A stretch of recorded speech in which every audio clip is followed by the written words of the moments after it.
So, Stephen told me to lie down on my back and close my eyes. Oh, yeah? And then he asked all the others to gather round and watch. It's going a bit far, isn't it? Tracy, if you are going to learn how to do first aid properly, you have to watch the experts at work. Stephen made me watch him do it to 3 different women last week. Beats me while you're doing this course. Well, yes, it would, wouldn't it? You're a stranger to altruism. Hello. No, altruism is not a name. It means concern for others. So I want to do something worthwhile, something of real benefit to the community. I want to be useful. I want to give something back to the world. You want to do mouth-to-mouth resuscitation with Stephen? Well, that's just a perk. All right, I admit it. I was bored, so I went along to the Evening Institute and I just looked for the most handsome instructor. Now, there's a surprise. So I paid my money and 10 minutes later my legs were strapped together. No, he was doing football injuries. That'll come in handy at the Harrods sale. Yes, you're right. Last year there was a bit of a scrum around the Royal Dalton. So what's he like, this Stephen?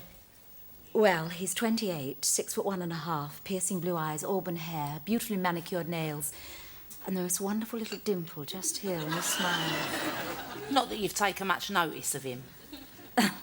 All right, I admit my reason for doing the course might not be the purest, but since I have joined, I have learned how to help someone who has nearly drowned, been injured in a road traffic accident, suffered a severe electrical shock. He'd have been better off staying in bed. And I could recognise a cardiac arrest if I saw one. Yeah, well, you've probably caused a few in your time.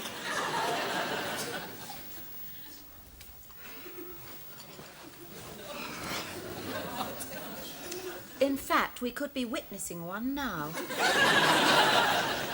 Flipping pensioners' breakfasts. I was still serving them at 4:30. I mean, what is the matter with old people? They don't get up till the middle of the afternoon and then they eat like gannets.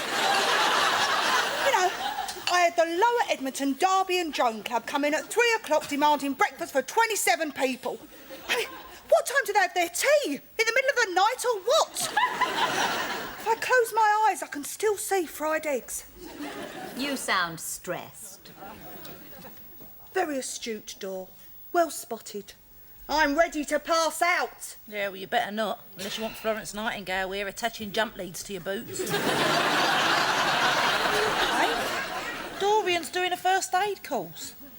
Watch out, Virginia Bottomley.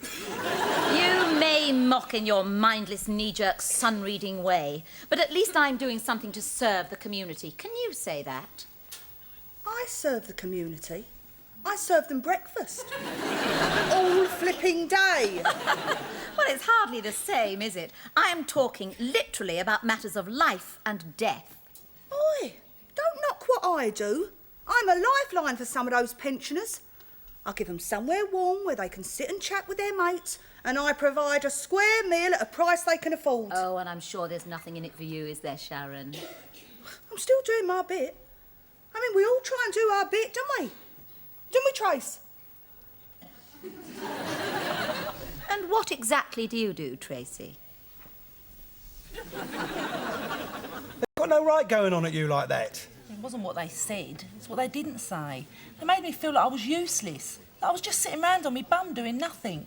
What were you doing? Just sitting round, On your bum? doing nothing. It made me feel like a spare priest at a wedding. Well, cheer up, sugar, because you might not be going spare much longer. What do you mean? They're going ahead with my home leave assessment. Really? Yeah. I mean, would I joke about something like that? Oh, brilliant. So you might be coming home for a bit. Well, here's hoping. Listen, they want to send someone round first, a probation officer sort of thing. What, to check on me and the house and that? Exactly. They've got to make sure that I'm going to a decent home with a respectable wife. So make sure you're not just sitting about on your bum doing nothing, eh? I won't be. Oh, that's really cheered me up. Give me something to look forward to. I won't let you down. They'll be really impressed. Whatever I have to do, I'll do. I'll tell you something you can do. What? Make sure Sharon is out of the way. I don't want that stroppy cow fouling things up for me.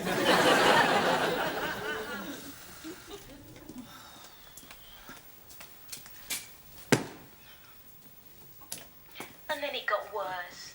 I mean, it's not easy, Robbie. People don't realise how hard it is to cope when you're on your own. Yeah, I understand that, but it's not easy for us girls, but the important thing is we've got to stick together. Because I'm a single-parent family now. I've got to bring up my son on my own, and that's hard. You're telling me. And I can't take criticism anymore. I just feel so vulnerable. It's like I've had my shell removed. I mean, I haven't got a husband around to protect me. Do you know what I mean, Robbie? Poor cow. I used to feel like that. Well, right with you, Ange. I've not actually been down that particular road, but I think I know your problems. I think I understand them. No, you don't. No one knows till they've been there. Some days I just mope around the house, just talking to myself. Or talking to the radio. Won't catch me doing that. Yeah, you can always talk to me, Ange. You know, it often helps just to have a chat, to share thoughts with a friend. That's me, Robbie Vincent. Call the Robbie Vincent phone in on 081 203 2031. If you've got something to say, call the Robbie Vincent phone in on There you go. 081 203 Look, Eddie, just because it says it's served all day, it don't mean you can sit here eating it all day. If you want another pensioner's breakfast, you're going to have to pay for it. I want some more. You're like Oliver Twist, you are. If you want some more, you can pay £1.20. Stuff that. I'll have some toast then. Yes, love, what can I get? Oh, are you? Wait your turn. I want a special pensioner's breakfast, You're not a pensioner. but by the time I get served, I will be, won't I? Go on, anyway, To the Robbie Vincent phone in, we're talking loneliness, we're talking isolation, we're talking about despair. Should be a bundle of laughs. Our next caller is Tracy from Chigwell. Hi, Tracy. Hello, Robbie. I'm a bit nervous, actually. I'm a first-time caller. Hey? Well, there's a first time for everything, Tracy, and it's a big day for us both. Now, if you got your radio on, make sure you turn it off, won't you? But I won't be able to hear myself. It's not Tracy. You're on your own, Tracy. Yeah, I am. Look, I was just listening to your last caller, and I know how she feels. You see, my husband is, No longer with you? That's right. How long's it been now, Tracy? 5 years. Look, can I ask you a question? Yeah, what is it? Where's that toast? I'm starving. Eddie, shut up.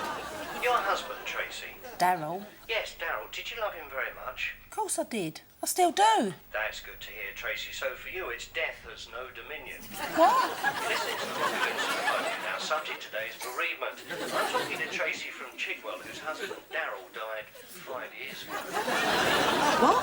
No one told me, but no one told Daryl either. Tell me, Tracy, do you think Darryl's gone to a better place? Well, Oh, yeah. Hi, Dan. Nick's much nicer than Maidstone. well, I suppose so.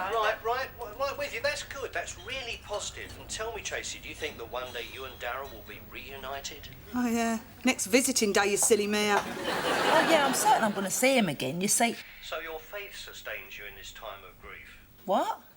I don't know about faith. Look, anyway, that's not what I phoned up to speak to you about. See, I was listening to your previous caller. Angela, you mean? Yeah, and I thought she seemed a bit... What, of a misery girl? She certainly moaned a lot, didn't she? No, Robbie. You see, I know how she feels. But there is a light at the end of the tunnel. You've got to be positive. Yep, I understand what you're talking Keep about. yourself busy, keep yourself occupied. Don't mope around the house feeling sorry for yourself all day. You see, me and my friends, we try and do something that real benefits the community. You see, if you're thinking of others, then you haven't got time to think about yourself. So what sort of things do you do then, Tracy? Me? Well, I've been doing a first aid course and I help old people. You know, make sure they're well fed and that. Tracy, you're a terrific person. Tracy, you're a terrific liar. Yeah, all right, Chris. I'm gutted, but I accept your decision. Yeah, bye. Yes, what a result. What?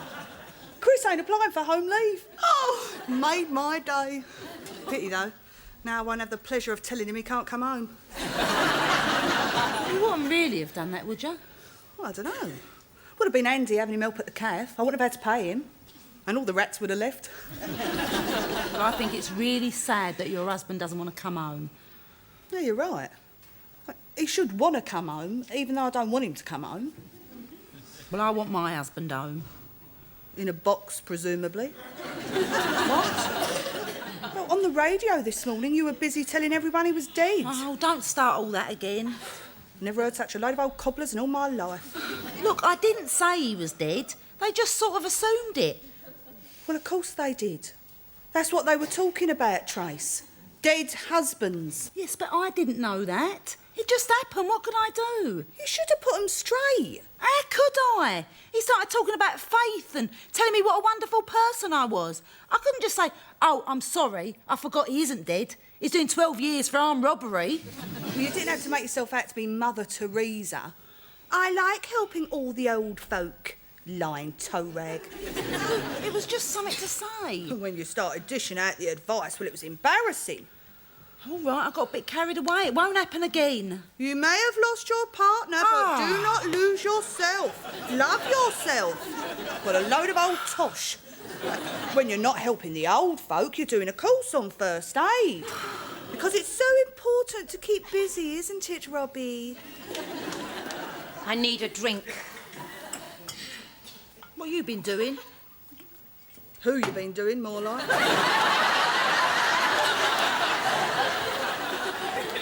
I have been doing my course, the ABC of first aid. You got to F yet?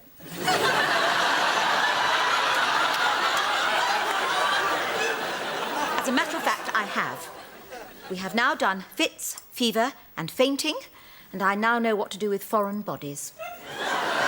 But you always did. Come in handy when she's on holiday. Now she knows how to fondle a Frenchman. Foreign bodies in the eye. And foreign bodies in the eye to you two, dog. So, how you getting on with this Stephen, then? You got your leg over yet? Do you know, I can't understand why they haven't made you Poet Laureate. As a matter of fact, I haven't. Yet. But I will admit it's not for want of trying. Maybe our resident agony aunt can give you a few words of advice. What are you talking about? Didn't you hear her? Tracy was on the radio this morning putting the world to rights. Oh, give it a rest, Shao. Hello? Yeah, hang on. It's for you. Hello? Yeah, it is. Oh, hello. Pity you missed her, door. Chigwell's answer to Claire Rayner. She was on that Robbie Vincent show, you know, the one where all the sad, pathetic people phone up. I thought you'd have been a regular listener. I'm more classic FM myself, but you're obviously a keen follower. What was Tracy talking about? What was she talking through, you mean? Thank you, that's really nice. Yes, people do get a bit carried away on those programmes. I reckon they should be carried away. You've got to be a fruitcake to phone up in the first place. I phoned one up once. Proves my point, doesn't it? Radio 4. I could do that if you really want me to. Yeah, I called Nick Ross. You know, they talk about current affairs. And you wanted to talk about your current affair. Of course not. I had a very serious proposition to put to Nick. But apparently he's happily married. OK, then. Bye. That was the radio. Oh, looks just like the phone. No, it was Robbie Vincent in person. Apparently, a lot of people have rung up about me. I knew there'd be complaints. No, they said I was great. I laid it on the line. Apparently, I was better than the experts. Told you he was a tosspot. And he wants me to be on his show again tomorrow. Really? Talking about what? Alcohol abuse. What do you know about that? Not as much as you. You done what? I've applied for home leave. But you said you wasn't gonna. I know, look, it's part of the plan. You've got no right applying for home leave. It's not your home. It's not Sharon's home. It's my home. What plan? I've got a plan. You're gonna screw things up for me? No, I won't. What do you think I am, stupid? Yes. Well, you're wrong. See? Because that is where I've been smart. Look, I haven't applied to go to Sharon's home. No, look, I've given them a choice. I have applied to go to either Ulrika Johnson's home or Linda Lusardi's home, depending on which is the most convenient. And that's your plan, is it? No, look, that is just phase one, right? That is to confuse them. Then I'll give them an address in Gidea Park. You never lived in Gidea Park. No, that is phase two. That is just to wear them down. Then I go into phase three. Oh, and what's that? That is when I tell them that my wife is Cypriot and unfortunately does not speak any English. Well, by that time they'll be so fed up with me they'll agree to anything. You think this plan of yours will work, do you? Well, it might do. And if not, I'll be ready with phase four. Which is? I don't know, I haven't worked it out yet. Well, it doesn't much matter what it is, so long as I keep them away from Sharon. That's what I told Tracy. I tell you, I don't want that stroppy wife of yours round there when they go to visit Tracy. Well, I agree with you. How can I sort that one out? I say, what you need is a plan. Yeah. Oh! Yep, they arrived this morning. Dear Tracy, I would just like to say how much I enjoyed listening to you on the Robbie Vincent show. You talk good, sound, common sense. Keep up the good work. Not bad, eh? Obviously from a nutter. The next one wants an autograph. I've already sent it, actually. What'd you put? I just put Tracy Stubbs. Very original. Dear Tracy, your wise words on alcoholism were a real tonic. When you said that alcoholics need to find out who they really are, it was obvious that you knew what you were talking about. Just good, sound, common sense. Actually, Tracy, don't you think that's just a little bit jeune? I don't know. Where's the dictionary? People turn to drink for all sorts of reasons, from a deep-rooted sense of trauma, a sense of inadequacy, because they're overweight and unattractive. Because they're menopausal and can't get laid. Because they don't know what jeune means. Oi, oi, oi! Perv alert, perv alert. Dear Tracy, I would love to cover you in golden syrup. Oh, and- everyone gets one of those. Even Robbie's had one. The rest are good, though, aren't they? Say some really nice things. Turn into a right little star, ain't ya? Voice of the people. In my own small way, I have proved that I, too, can do something to serve the community like you two. Yes, well, I've had enough of all this community nonsense. Doesn't get you anywhere. First day is starting to lose its fascination, is it? Yes, well, I can't bear the way Stephen keeps raising my hopes and then dashing them again. Last night, he tied me up in bandages. Sounds right up your street. It was a demonstration. I was completely swathed from head to foot. Then I heard him describe to the others what he was doing, and then I heard him send them all home. And then what happened? Well, I waited, expectantly, wondering what he was going to do next. And then I managed to prise the bandages from off my eyes. And? I found out he'd gone home as well. Oh, never mind, or have a handmade chocolate and a glass of champers. They're from the radio station. A thank you for my talk on the dangers of drink. Very apt. Nice of them, though, weren't it? The cheapskates are taking you for a ride, if you ask me. What do you mean? You should have someone to handle you. Shouldn't we all? A manager. I mean, you ought to get paid, Trace. If they want you on that programme regularly. That won't happen. Why not? I mean, they obviously like you.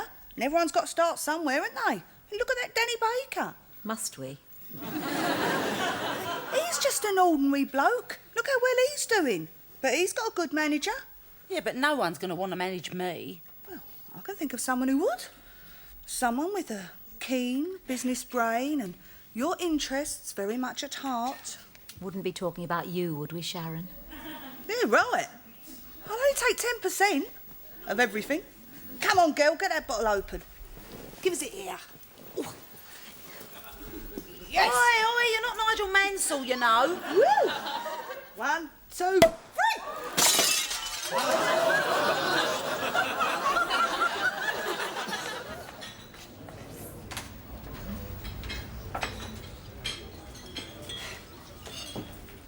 What is it now, Eddie? I'll have a special pensioner's breakfast, please, Sharon. I'm not doing that anymore, Eddie. I've got other fish to fry now. All right, I'll have the fish then. No, it's an expression. It means... Oh, never mind. Will a bacon butty do? Well, do I get pensioner's concession? Yes. As a special concession, I'll put some bacon in it. Now go sit down.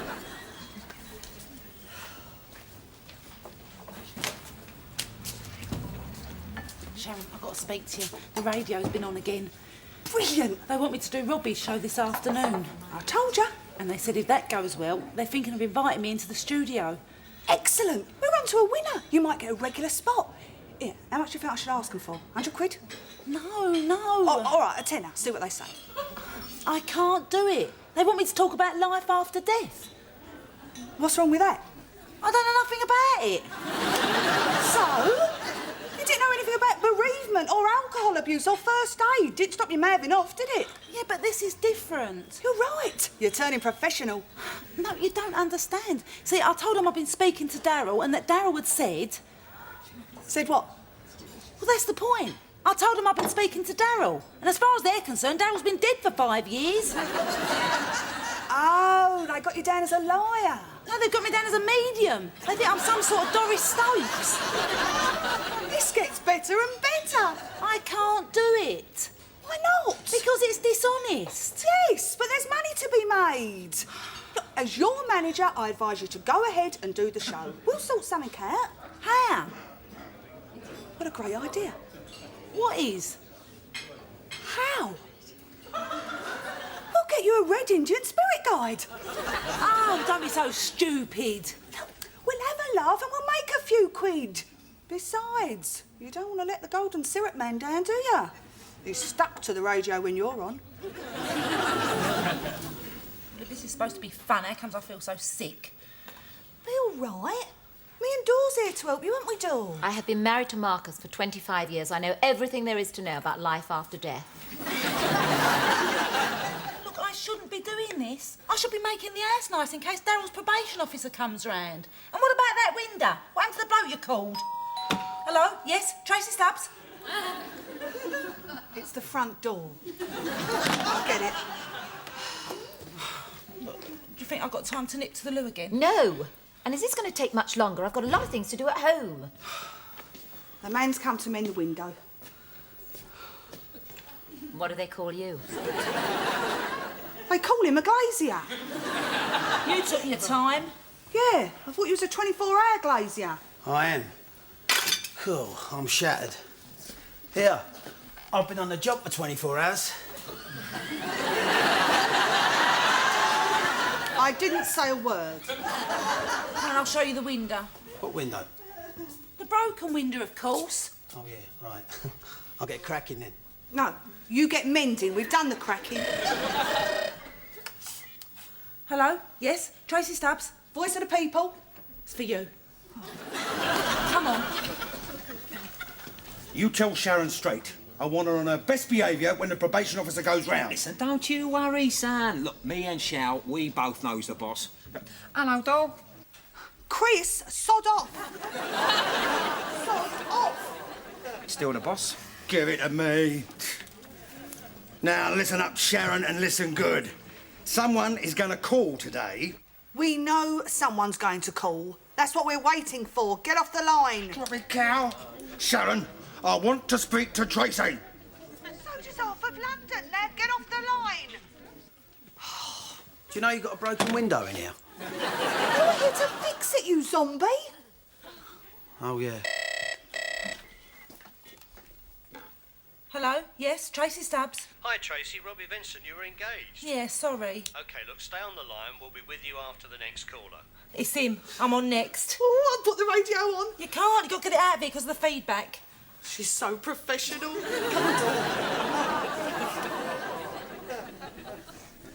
And I think we should say thanks to the Bishop of Durham for that contribution. But you know, some of us believe there is, all right? Enough said. In a moment, we'll be hearing from Tracy Stubbs, the wise woman of Chigwell. But first, we have a call from Elizabeth in Shenfield. The wise woman of Chigwell. Yeah, I like that. I think I'll put that on the posters. I lost my Jerry 2 years ago. She lost her what? That's right. Oh, I thought she said she Yes, lost we her... know what you thought. Anyway, in the last few months, I keep hearing knocking in the night. And I'm just wondering, he's trying to get through to... In fact, I think I can hear it now. Hey, you! What? Leave it a minute. Well, let's see what Tracy thinks. Have you experienced knocking in the night, Tracy? Not for some time, no. You should speak to me. Now, a lot of listeners are going to be surprised by this. As you may know, Tracy's husband, Daryl, is sadly no longer with her. But what you won't know is that Daryl has been in touch. Isn't that right, Tracy? Oh, yeah. In fact, I think he was trying to get in touch a few minutes ago. That's amazing. Are you really a medium? Well, I am in blouses, but I prefer large in jumpers. Yeah. Seriously, Elizabeth, you were say? Stop mucking about, you. Yes, Robbie. I don't know what this knocking means.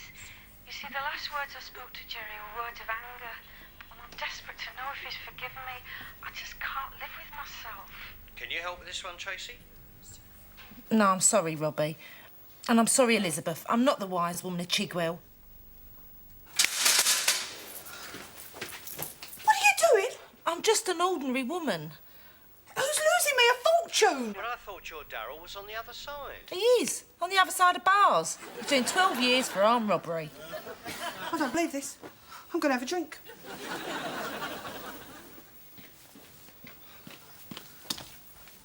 Not now, doll. I heard a thump. I think he fell off the ladder. He's probably just having a kip. Yes, well, it's too good an opportunity to miss. I can practice my first aid. Help me loosen his clothing. Doll, pack it in. Oh, God. Good afternoon, madam. My identification. Mrs. Stubbs? Oh, my God. Oh, blimey. Most places you don't even get a cup of tea. Oh, you better come in the kitchen. It's the strain, Robbie. Nothing to look forward to but 2 more years of frustration and loneliness. And then to cap it all, when there's a chance of my husband coming home for the weekend, I have to jump through hoops for some nosy, interfering, poxy, smug probation officer who'll have it in for me because my husband's banged up. Trace, What? the nosy, interfering, poxy, smug probation officers. Oh, God.